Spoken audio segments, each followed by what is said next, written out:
Board members, we are calling our meeting of the Oakville Public Library Board to order, and welcome everybody. And it's nice to see everybody, or most of us, back in the room. Before we get started, I want to read our territorial land acknowledgement.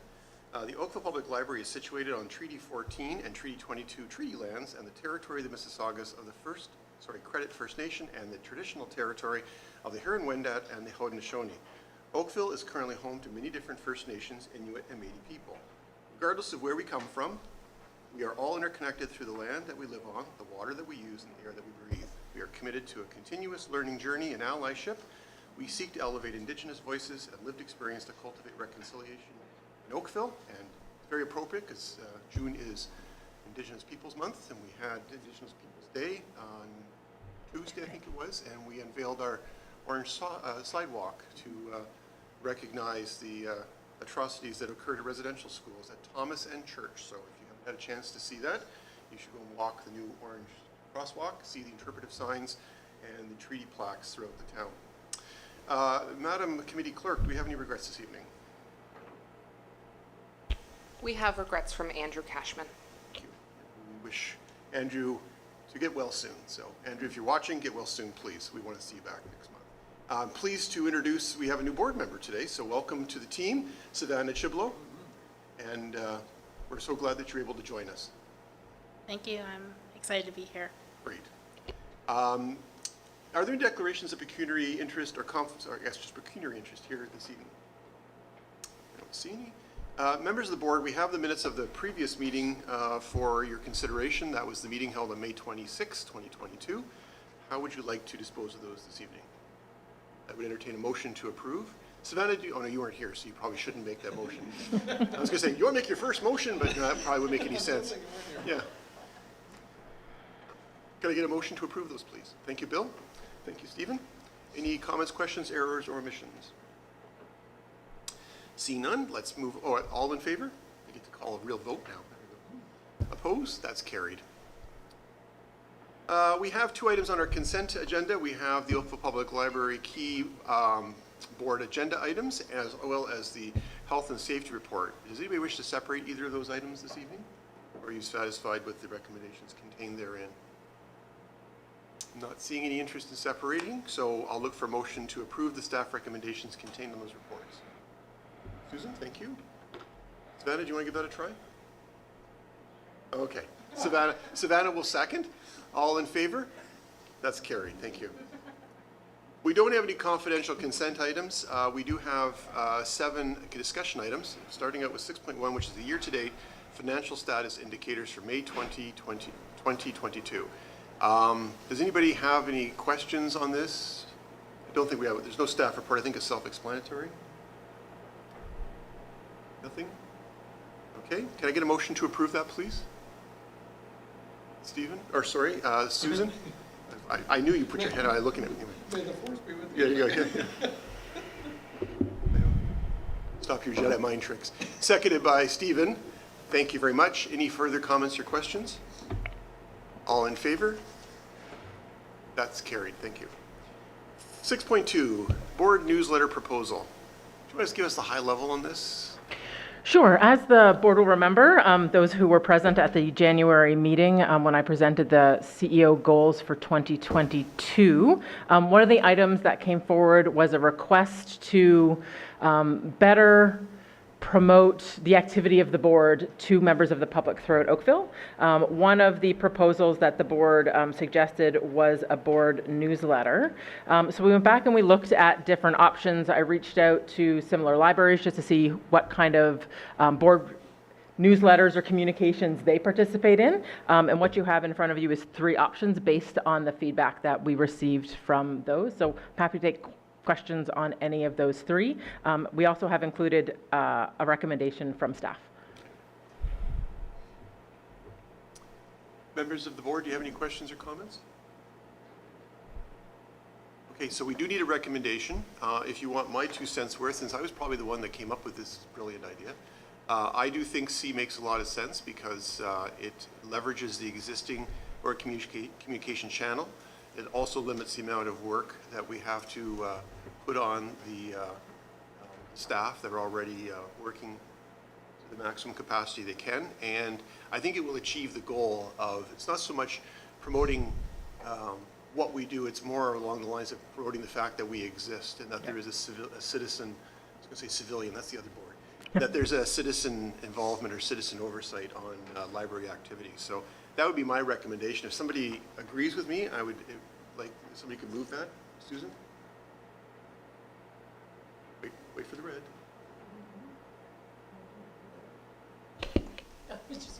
I'm just supporting it, I agree. I think it's the best way to do it. We have a mic down. Mic down. You can't, the problem is YouTube, or our audience won't hear you. Would somebody second that to get that on the table, please? Thank you, Bill. Any further comments or questions on that? Okay. It's a kumbaya evening. All in favor? That's carried, thank you. Contests and lotteries policy is item 6.3. So as the board is aware, every year we have existing policies that come up for renewal. This is, the next 3 items are those. So you can see in front of you that we have taken a look at the policy. We've reviewed it. We've reviewed it against similar policies at other libraries. We didn't really make any significant changes to it other than to update its format to match the policies as we've been doing over the past number of years. So it is just mostly grammatical, structural changes, but nothing that's changed in terms of content. But happy to take questions. Questions from the board? Needs to be fairly straightforward. I mean, I'm assuming this was all done and vetted through the clerk's department who administers the whole libraries, or sorry, licensing milieu around contests and lotteries in the town? We can't consult it with legal. Pardon me? Legal. I guess that's just good. Okay. Yeah. They make more. I was wondering because clerks actually administers the whole lotteries piece, and that's why I wondered if you want a lottery license in Oakville, you got to go to the clerk's department. Oh, okay. We don't really run a ton of lotteries, so I think we just updated it based on what we. We have a lottery licensing officer, so that's usually who it goes through. Yeah. For lotteries, bingos, 50-50 draws, things like that. Yeah. Mostly we do contests. Okay. Right. And most of them probably wouldn't fall under that. Okay, members of the board, would somebody like to move this is simply a receipt, I believe. Let me just double check that. We're not approving it, are we? Well, No. our process is to bring it for Right. feedback and then bring it for approval next month. However, if you want to approve it tonight rather than bring it back next month, that is completely the board's prerogative. Would anybody like more time to consider this and analyze the punctuation and the grammar? I'm not seeing that interest. So would somebody like to move approval then? Thanks, Bill. Thanks, Stephen. Further comments or questions? All in favor? That's approved. Fund development policy report. So the fund development policy is similar to the last one in that it was up for review. However, when it was reviewed, well, multiple policies were up for renewal. So we had the donations, sponsorship, naming rights, and third-party fundraising policy, the endowment fund policy, and the planned giving policy. And while we were reviewing it, it occurred to us that these all fall under the same heading. So would be better situated as a single policy and a one-stop shop for people who are interested in donations, because that's pretty much what this focuses on. So again, there's no real change to thresholds or the overarching guidance that the policies provide, more amalgamation of those 3 policies into a single document. Comments or questions? Seeing any, oh, Bill, yes, go ahead. Wait for the red. Is it the little button on the bottom here? Yeah. It says mic on, off. Is it doing anything? Mic down. Another mic down. Yeah.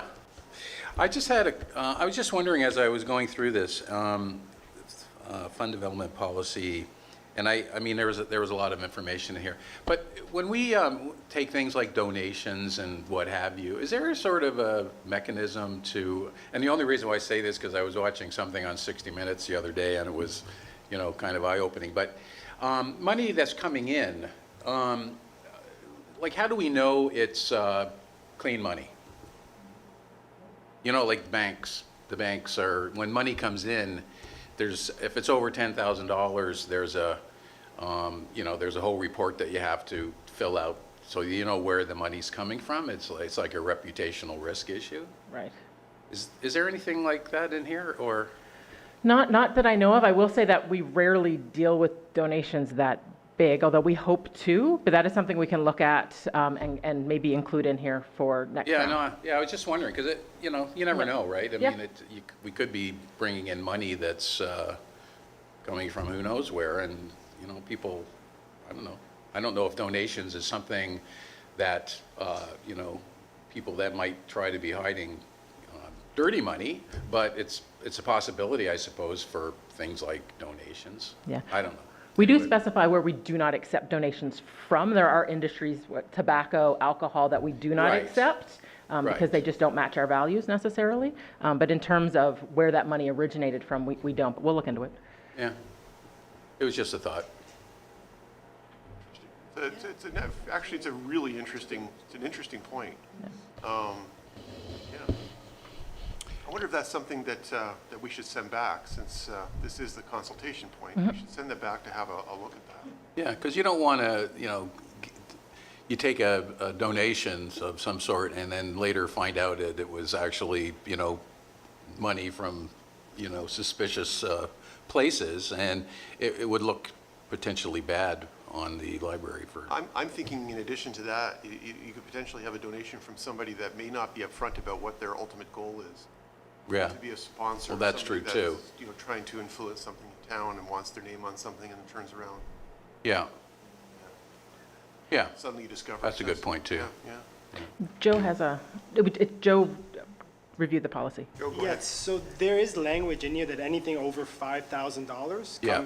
comes through the CEO or myself to review, and anything over $25,000 would come through the board for review. Right. And then just say if we do some sort of agreement or sponsorship for a number of years, and something were to happen where we find out additional information throughout the duration of that time, there's language in the policy which allows us to remove those rights in terms of naming and all those pieces as well. So there is, in terms of a formal process, it goes through different checkpoints to go Right. through. Yeah. But where is that spelled out? It's in each of the areas. So if you look at like fundraising, call it third-party fundraising, for example. Right. On page 45 of 82, it will detail that over $5,000 would go through the CEO or designate for that specific amount. No, I understand that, but where do we, it's sort of a very general catch-all kind of thing. I think that what Bill's talking about is actually sort of naming it and providing some wording that talks about potentially doing further investigation or understanding the rationale behind donation. Yeah. I think something worth looking at. We can look at best practices and then whether or not that would be more appropriate in the policy, or whether or not that would be a procedure upon receiving Yeah. the money or before we Right. sign an agreement. Because when you're talking about those amounts, there is an agreement that we Yeah. go through in order to have clear understanding and expectation about how that money is going to be used and what the expectations are of the donor in terms of recognition and approval of various steps and stages. So we can look at that and bring it back next month. I think best practices deep dive would be a good idea. Yeah. Thank you, Bill. That was good contributions. Anything further? Okay, can I get a motion to receive, please? This will have to come back again. Thanks, Bill. Seconded by? Thank you, Stephen. Any further comments or questions? All in favor? Motion carried. Thank you. Election-related resources. So this policy comes back every 4 years, tied to the municipal election, and just provides guidance around how municipal resources, library resources can be used by councillors and those running for office as part of the municipal election. It's very much based on the town's policy and procedure. The only real update to it is that in the previous policy, there was a statement around the use of library equipment such as phones, but that is not something that the library does. That's managed through the town. So we just took out the section because it doesn't really apply to us. The town manages those pieces. For us, it's more around printers or advertising space or use of space, and those are highlighted throughout the policy. Questions, comments? Bill? It's red, you're good. Is it good? Yeah, we Okay. see you red, yep. Sorry. I just had a question about, there was a section in here about canvassing and stuff like that for volunteers, staff, and what have you. And I wasn't too sure. It says volunteers cannot canvass or work for a candidate during their identified volunteer hours. I wasn't sure what that meant. So that means they can't actively canvass while they're working for the library in a volunteer capacity. So right now we have the book sale. So somebody can't be at the book sale, volunteering at the book sale, handing out pamphlets for a candidate. But once they're done their shift at the book sale, they're more welcome to, because they are no longer affiliated with the library itself. Okay. So that's why I use the term identified hours, because that's the shift hours that they're working at that particular time. Okay.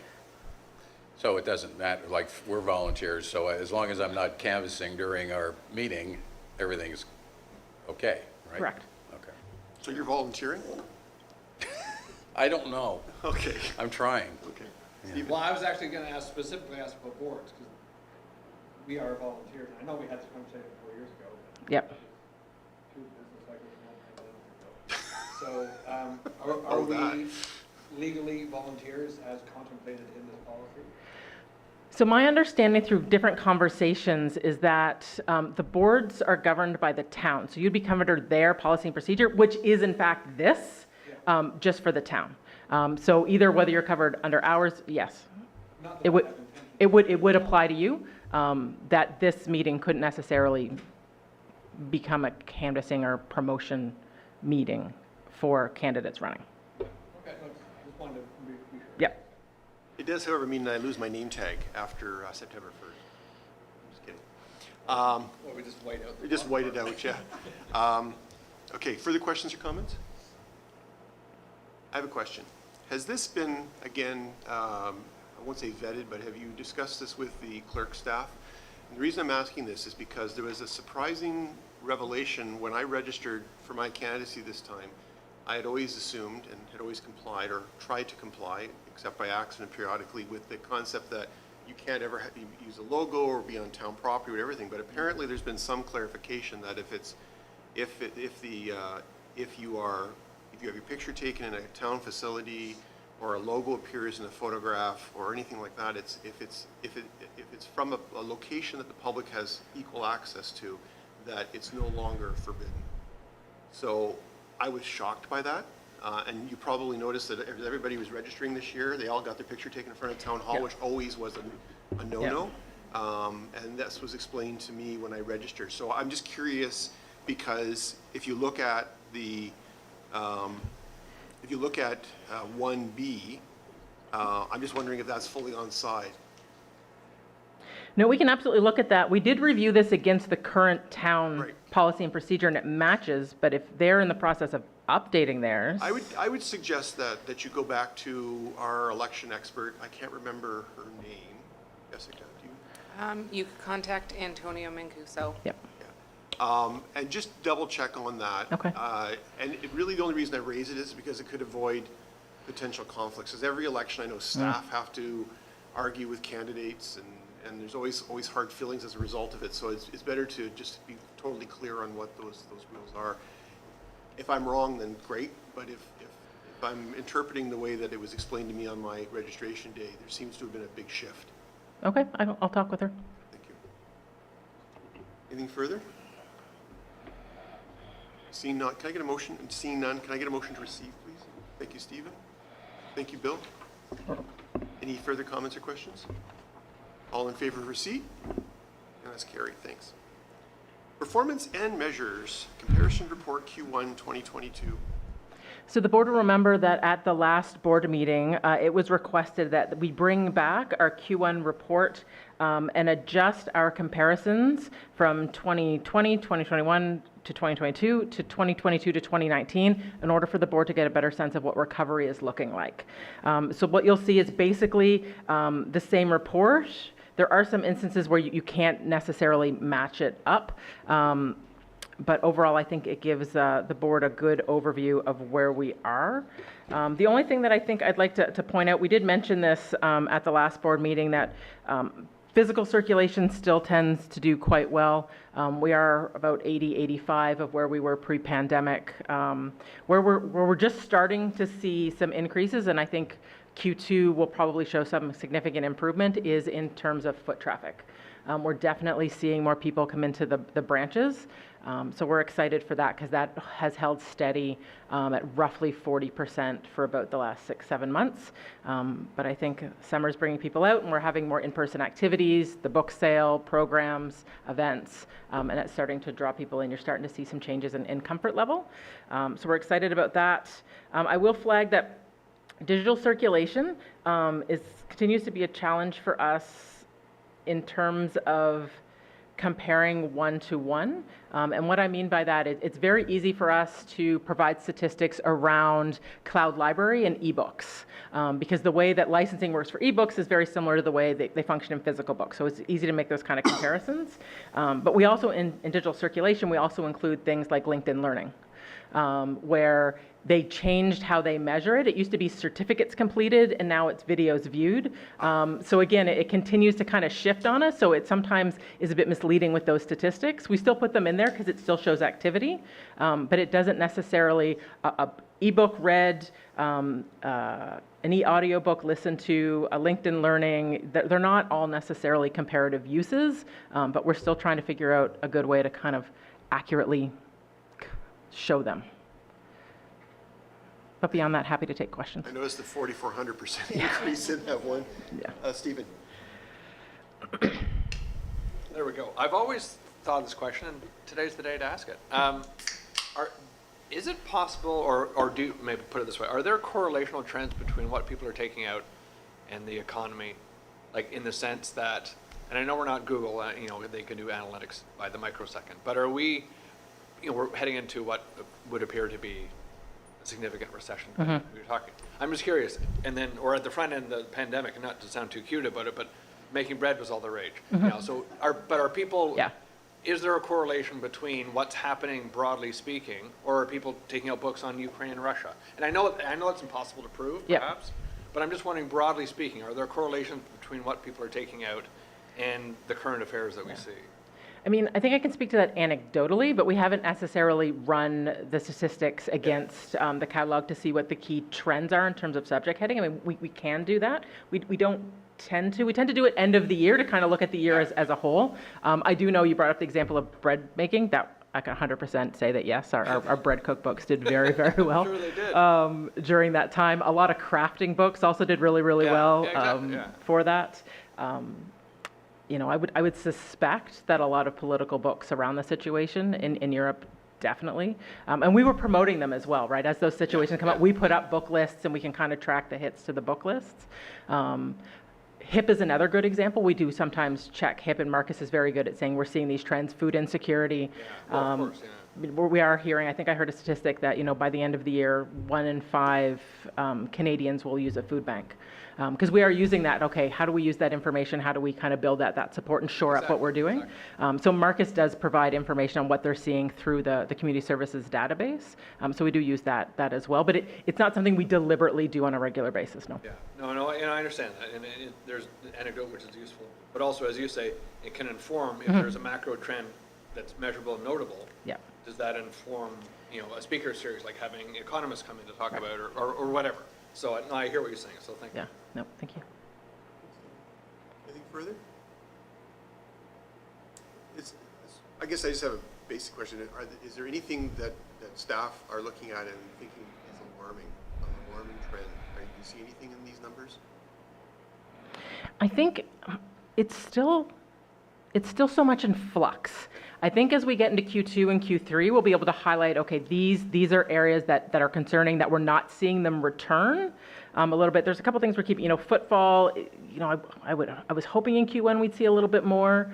But I am hearing anecdotally when I go to the branches from the managers that they are seeing people start to come back in. There's a lot more students. Like I said, I worked at a Glen Abbey last week, and I think I got the last table that was there. But I think if we're not seeing it start to trend up in some areas through Q2 and into Q3, then we'll have to look at what we can do to kind of identify what the hesitancies are for those areas.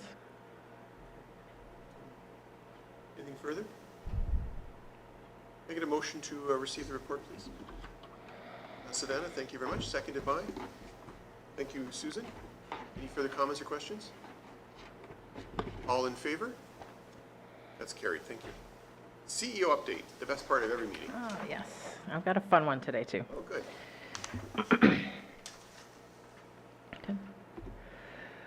So just starting with North Park, detailed design continues, although it is just final tweaking to that. North Park report went to council on Monday. I did pass that out to the board. Apologies, I meant to get it out a little bit earlier, but it was in flux until the very last minute before it went to council. It did highlight the overarching visions, I think, for the park space and the recreation space and the library space. There was significant number of questions from council on that. There was not a question related to the library. I like to think that's because we presented it so well, it just makes sense.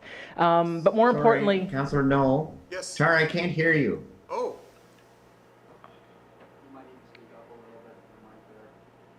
Okay. who is it? Thanks. Can you hear me, Pankage? Yeah. But you couldn't hear Tara.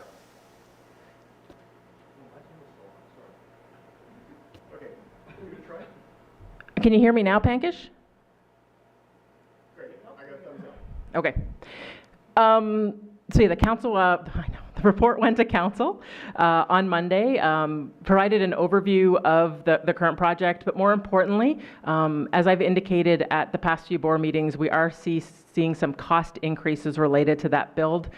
Supply chain, overall construction, it is not unique to this project, as anybody who's tried to do anything over the past 6 months has encountered. So the report was basically to request an additional $30-ish million from council. 99%, I think, or 95% was coming from development charges. So council did approve that, so we are set to move forward.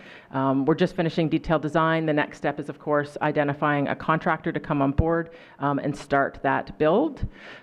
There is a groundbreaking ceremony on Monday at 9 a.m. up at the 16 Mile Sports Complex. So we're excited to get that. You'll see that no doubt come out through social media, both ours and through the town. That really marks the start of the next phase of the park, which starts this summer. We expect ground to actually break for the facility hopefully in fall, but it really does depend on getting the contractor on board, and I'm not going to lie, that's been a struggle in other areas. But we are hoping to do that, and of course I will provide the board updates as we go forward with that.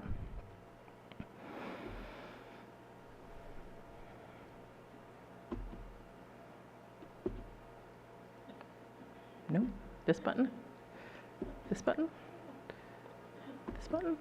There we go. So the 16-mile relocation, so this is in progress. I have dismantling is tentatively scheduled to start June 27th, and then we found out that the groundbreaking is June 27th, right in front of our facility. FCM was talking with the contractor about whether or not they could start at noon on Monday or potentially Tuesday. But it is looking like it should start next week. We are still waiting on a couple permits, but they were hoping that they'd come in tomorrow. But again, I will keep the board posted. But those permits are pending, so it will start as soon as we get them. And to date, we are still on schedule for an early September reopening. We checked in, Simona attended the meeting this week with the contractor, and they expect right now to hand it over in late August, which would then give us a week or two in order to get it reset up. So we'll keep you posted as that develops. The GA patio is now open. It opened on Tuesday, so we are very excited to have that available. If you are up in that area, please stop by and take a look at it. So that is now complete. We did have everything come in. We were waiting on a transformer and the tables. We still have a couple things outstanding, small things. But overall, it is in place. We do have the official opening on Tuesday, July 12th, which the board has been invited to. Hope you can attend. We have reached out to politicians and dignitaries throughout the community. We've received a very good response, so we're hoping for a very not large, but a well-received grand opening of that. It is, as I said, July 12th, roughly 10:30, and then refreshments to follow. So we're very excited to have that space opened because it bridged a couple of years. You all remember we started it in the fall of last year. So, and it's perfect weather to be out there right now, actually. It is this time of year again, the 2023 budget process. That is not, you know what? There's a slide missing. I'm going to speak to it, just ignore what's there. We can look at Faye and Fluffy, that's my bad, sorry. So we are starting the 2023 budget process. Just to remind the board, the process for this is, we had the kickoff last week. And then we work with the town over the next couple months to kind of build the budget. July, I will bring a budget drivers report highlighting for the board the things that are really driving our 2023 budget for feedback and discussion about what the board's appetite is. What are the key drivers other than inflation? And then we bring an initial 2023 budget to the board for review in September, and then for approval in October. Simultaneous to when it comes to the board, we're also meeting with the town executive team to again see how the library fits in with the broader town budget.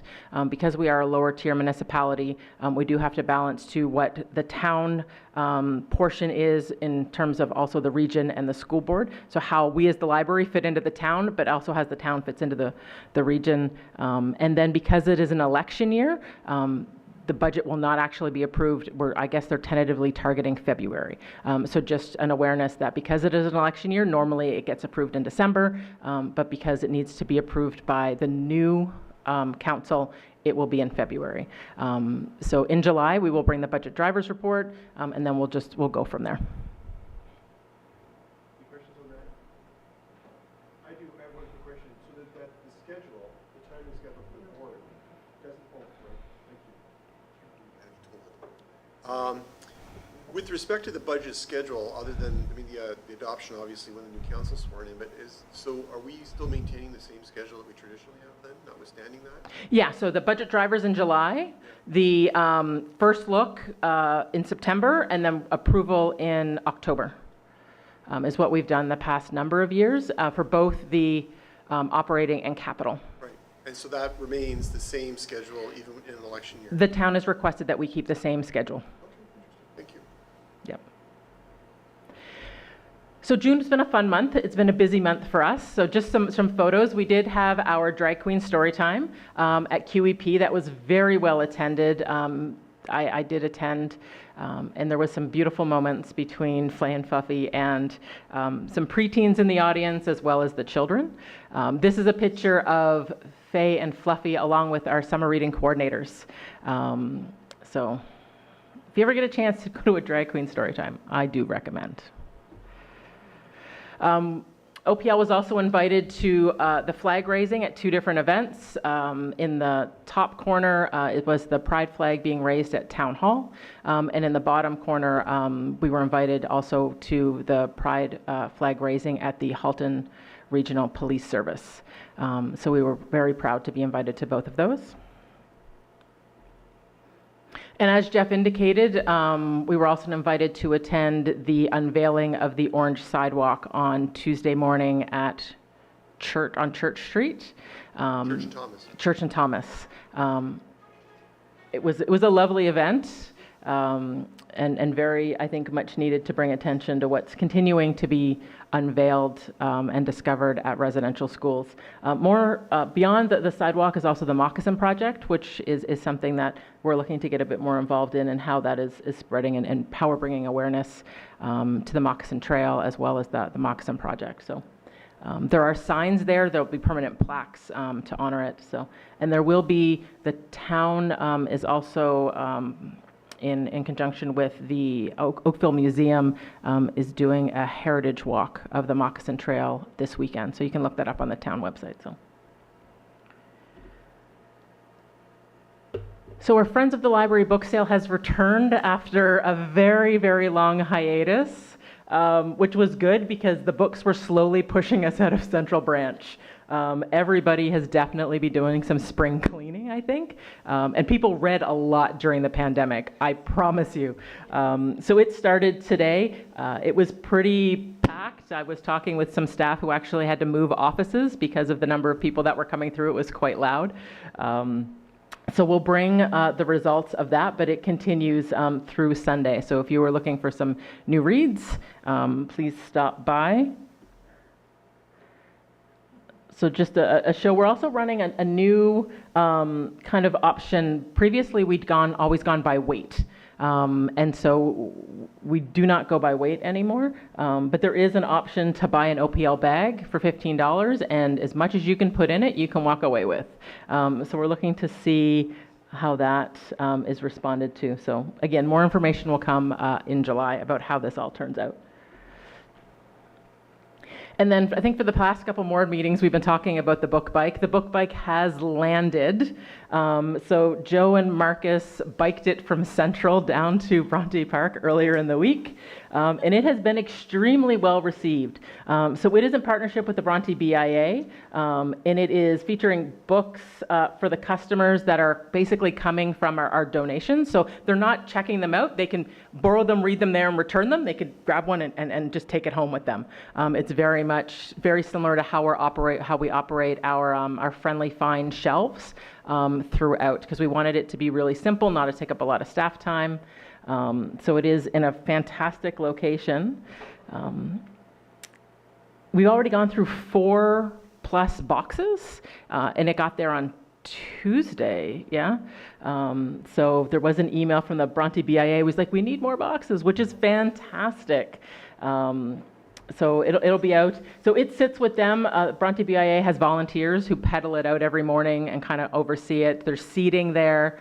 And then there is, the Bronte BIA posted this video, which we'll play in a second, but these were the responses that they got on the Instagram post to date. So we're really excited to see where this goes. And Marcus's cardio is pretty impressive. If you want to just play it.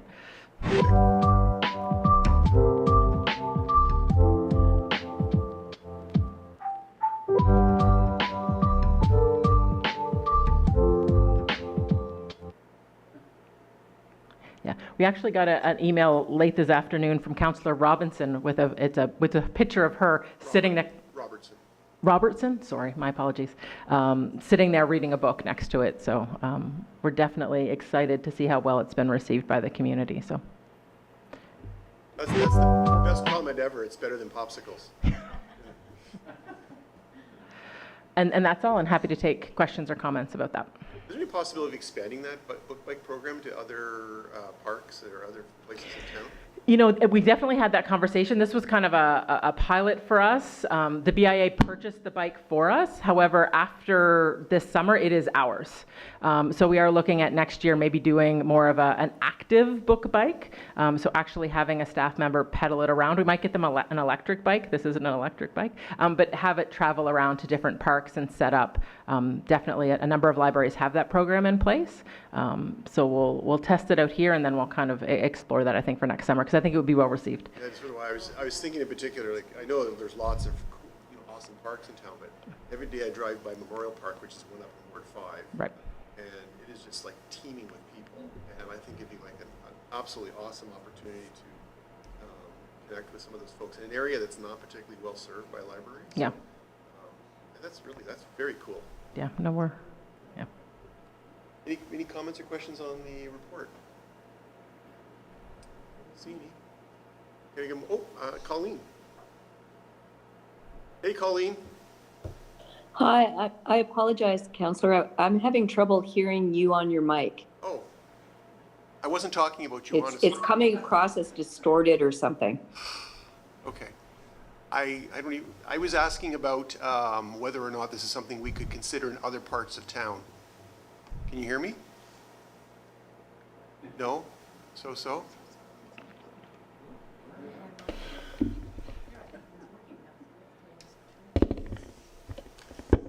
How is that? Oh, so Colleen, I was just asking whether or not this is something we could consider in other parts of town. It was confirmed that it's something we can look at later once the bike becomes our property or potentially expanding it. And I was specifically citing the example of one park in my ward in particular that's very busy, and it would be an awesome opportunity to provide services in a community that's not really fantastically served by libraries at this point. So that's all I had to say. And then I think I was looking for motion to receive the report. Stephen, thank you very much, and thank you, Bill. Further comments or questions?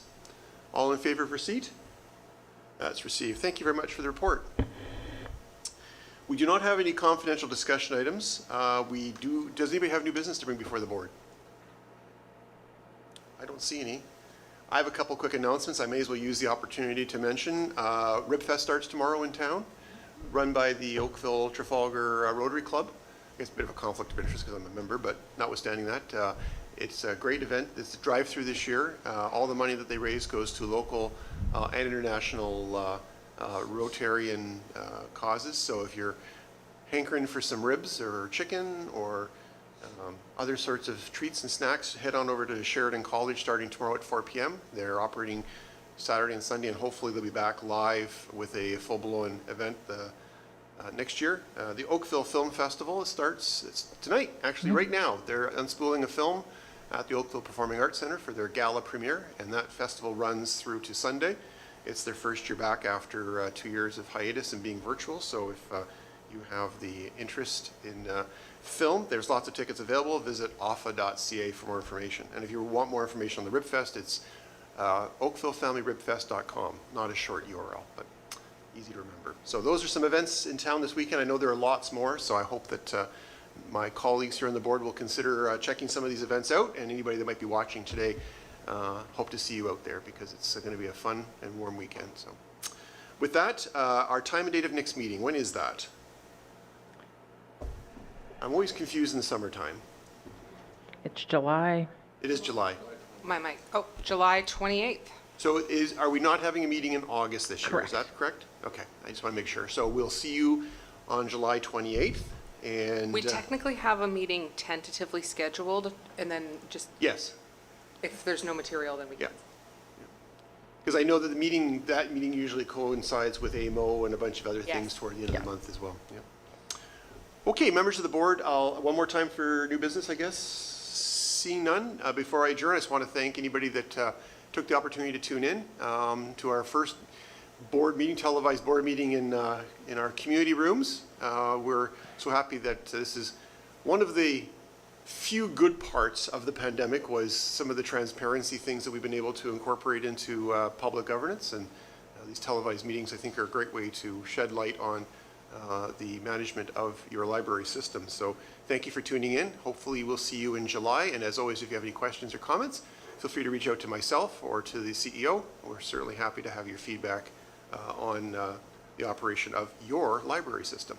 Members of the board, I'll look for motion to adjourn, please. Bill and Savannah, how about you? Terrific, thank you very much. And once again, welcome to Savannah, and we look forward to a long and happy board term with you. Not that it's going to be that long, but perhaps you'll come back next year as well. All in favor of adjournment? And this meeting is adjourned. Thank you, everybody. Stay safe.